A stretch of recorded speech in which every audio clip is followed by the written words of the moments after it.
Welcome to the Imaginative Nook. Close your eyes, relax, and let the power of storytelling take you on an unforgettable journey.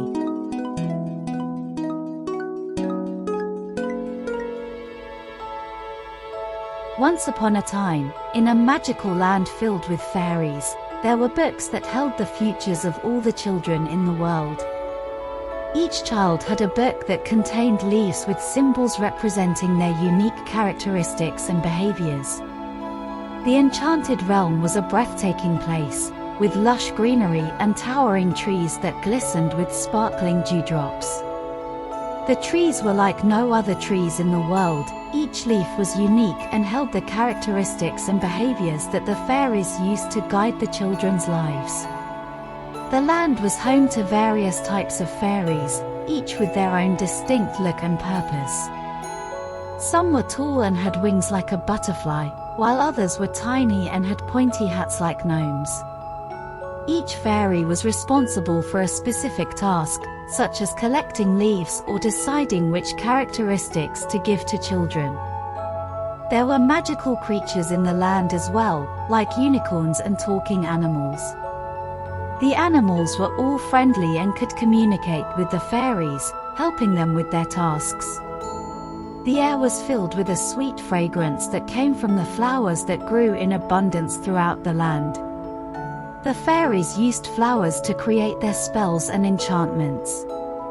The colors and scents of flowers were also said to have healing properties and were often used in potions to cure illnesses. As night fell, the sky would light up with a myriad of stars that twinkled like diamonds in the sky. The moon was especially magical, shining down on the land and bathing it in a soft, silvery glow. The fairies would come out to dance and play in the moonlight, their wings glowing with the magic of the land. Overall, the Magic Land was a place of wonder and enchantment, filled with beauty and magic at every turn. It was the perfect place for the fairies to work their magic and guide the lives of children in the human world. Everyday leaf fairies collected leaves from the trees to give children specific characteristics and behaviors. Each fairy had a specific task in this process, and they worked together to ensure that each child received the right traits. They would consult with each other and use their magical abilities to sense which tree held the right leaves for each child. Once the tree was chosen, the fairies would approach it and ask permission to collect the leaves. The trees were sentient beings, and they had the ability to communicate with the fairies. If the trees agreed, they would release the leaves, which would then be collected. Some fairies had the ability to read the leaves and understand their meaning, while others sorted them based on their color or texture. There were unique books in the mystic realm that held the futures of all the children in the world. Each child had a book that contained leaves with symbols representing their unique characteristics. The fairies placed leaves in the children's books, ensuring that they would grow up to be who they were meant to be. For example, if a child was destined to be brave and adventurous, the fairies would choose leaves that represented those traits and place them in the child's book. Overall, the process of collecting and choosing the leaves was a collaborative effort among the fairies, and they took great care to ensure that each child received the right traits for their future. However, one mischievous fairy named Prankster decided to play a trick on a few of the children, causing chaos and misery in the Magic Land and the people's world. Prankster was a fairy in the Magic Land who loved to play pranks on other fairies. He had a mischievous spirit and was always looking for ways to cause laughter among his fellow fairies. Prankster had a playful nature and was known for his quick wit and clever ideas. Despite his love for pranks, Prankster was a valuable member of the fairy community. He had a keen sense of observation and was able to spot things that others couldn't. He was often called upon to help with difficult tasks, and he was always willing to lend a hand. Prankster was known for his loyalty and his ability to keep secrets. One day, Prankster got the idea to play a prank on some of the children in the human world. He decided to switch the leaves in their magical books, which would give them different characteristics and behaviors than what they were originally intended to have. After Prankster switched the leaves in the magical books of some children, the consequences of his prank started to unfold. First of the children affected was a girl named Lily. Before her book was switched, Lily was a confident and outgoing child who loved to play with her friends. However, after the prank, she became timid and afraid of bad dreams.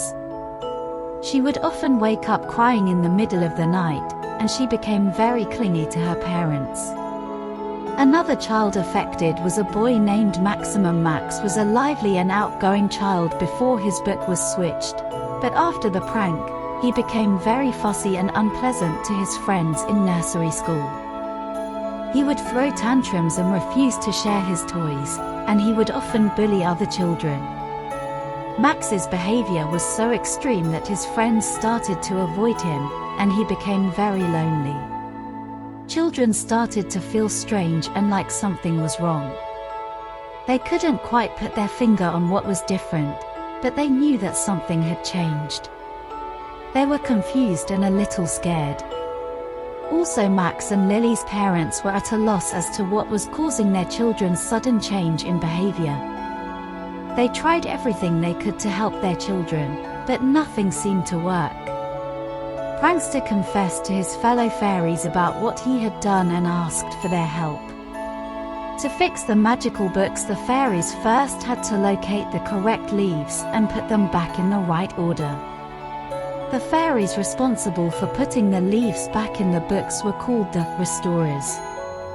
These fairies were known for their keen attention to detail and their ability to repair anything. They carefully examined each page of Max and Lily's books, checking for any damage that Prankster might have caused.